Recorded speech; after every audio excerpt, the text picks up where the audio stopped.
नमस्कार। आज तक में आप सबका बहुत बहुत स्वागत है। मैं हूं एस्ट्रोलॉजर प्रवीण मिश्र।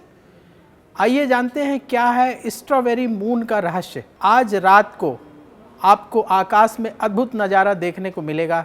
ज्येष्ठ मास की पूर्णिमा है और आप सब जानते हैं कि पूर्णिमा में चंद्रमा हमें थोड़ा सा बड़ा सा दिखाई देता है, बड़े आकार का। लेकिन ये जो 24 जून 2021 की पूर्णिमा है, तो नासा के अनुसार ये कहा जा रहा है कि चंद्रमा अपने अक्ष में घूमते हुए 24 जून को धरती के बहुत करीब होता है, तो धरती से बहुत बड़े आकार का दिखाई देता है। स्ट्रॉबेरी मून इसका नाम कैसे पड़ा, ये सबसे पहले आपको बताते हैं।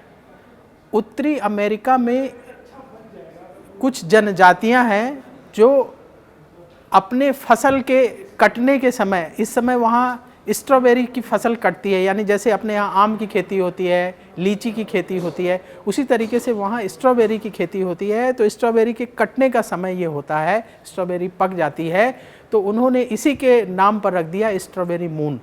तो ये जो शब्द है, सुंदर शब्द है, स्ट्रॉबेरी देखने में सुंदर होती है, लाल रंग की, तो इस नाम की वजह से स्ट्रॉबेरी मून उन उत्तरी अमेरिका की जनजातियों ने रखा और उसी नाम से ये स्ट्रॉबेरी मून फेमस हो गया सारी दुनिया में।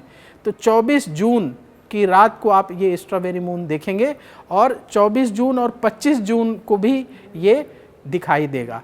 तो ऐसा नहीं कि बिल्कुल रेड कलर का आपको स्ट्रॉबेरी की तरह दिखाई देगा, लेकिन चंद्रमा आपको बड़े आकार का दिखाई देगा क्योंकि धरती के बहुत करीब होगा। हमारे हिंदू धर्म में क्या कहा जाता है कि ज्येष्ठ मास की पूर्णिमा तिथि को चंद्रमा की पूजा की जाती है और सत्यनारायण भगवान की कथा सुनी जाती है। तो हिंदू धर्म में परंपरा है कि लोग चंद्रमा की पूजा करते हैं हर पूर्णिमा को। तो आज भी पूर्णिमा है तो लोग चंद्रमा को अर्घ देंगे, चंद्रमा की पूजा करेंगे।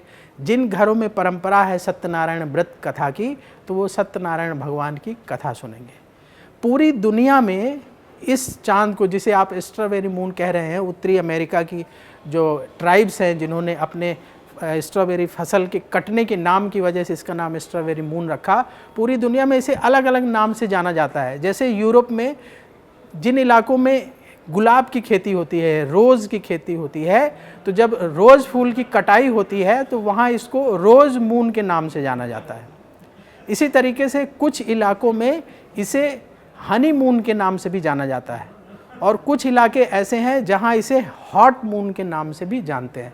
तो अलग अलग क्षेत्रों में वहाँ के लोगों ने अपने नेचर के हिसाब से, अपने प्रकृति के हिसाब से, अपनी फसल से जोड़ के इसका अलग अलग नाम रखा है। भारत में हम इसे ज्येष्ठ मास की पूर्णिमा तिथि कहते हैं और जो है इस दिन चंद्रमा की पूजा की जाती है। स्ट्रॉबेरी मून आपको भारत में भी दिखाई देगा और पूरी दुनिया में लगभग दिखाई देगा।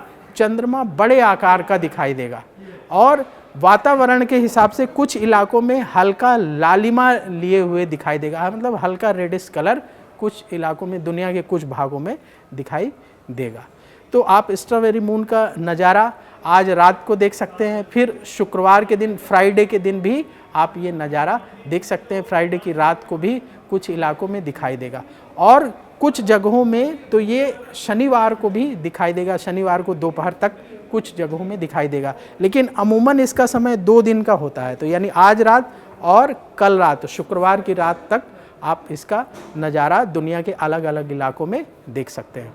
जो स्ट्रॉबेरी मून है, ये फिर से जान लीजिए, ऐसा नहीं कि आपको स्ट्रॉबेरी की कलर का दिखाई देगा, रेड दिखाई देगा। ये बड़ा दिखेगा। क्यों बड़ा दिखेगा? क्योंकि चंद्रमा पूर्णिमा, ये जब तिथि आती है तो चंद्रमा अपने अक्ष में, अपनी ऑर्बिट में घूमता है और घूमते घूमते पृथ्वी के यानी अर्थ के बहुत करीब आ जाता है। तो कोई भी चीज़ जब घूमते हुए हमारे पास आती है तो हमें बड़े आकार में, स्वरूप में दिखाई देती है। तो इसीलिए ये चंद्रमा थोड़ा सा बड़ा दिखाई देगा। तो आप इस अद्भुत नज़ारे का आनंद ले सकते हैं। अच्छा, इसका ज्योतिष शास्त्र से क्या कनेक्शन है ये भी आपको बताते हैं। तो देखिए, ज्योतिष में ये माना जाता है कि चंद्रमा जो है मन का कारक ग्रह है। चंद्रमा का कनेक्शन माइंड से होता है, मन से होता है। तो जिनकी कुंडली में चंद्रमा कमज़ोर होता है, मान लीजिए कुछ लोगों की कुंडली में चंद्रमा अस्त है। अस्त कब होता है चंद्रमा? जब चंद्रमा सूर्य के बहुत करीब आ जाता है तो वो अस्त हो जाता है। तो ऐसे लोगों को इस समय में जब पूर्णिमा होती है या अमावस्या होती है, पूर्णिमा में फुल मून दिखाई देता है और अमावस्या में बिल्कुल मून नहीं दिखाई देता। तो ऐसे समय में लोगों को परेशानी होती है, मानसिक परेशानी होती है, टेंशन होती है, बेचैनी होती है।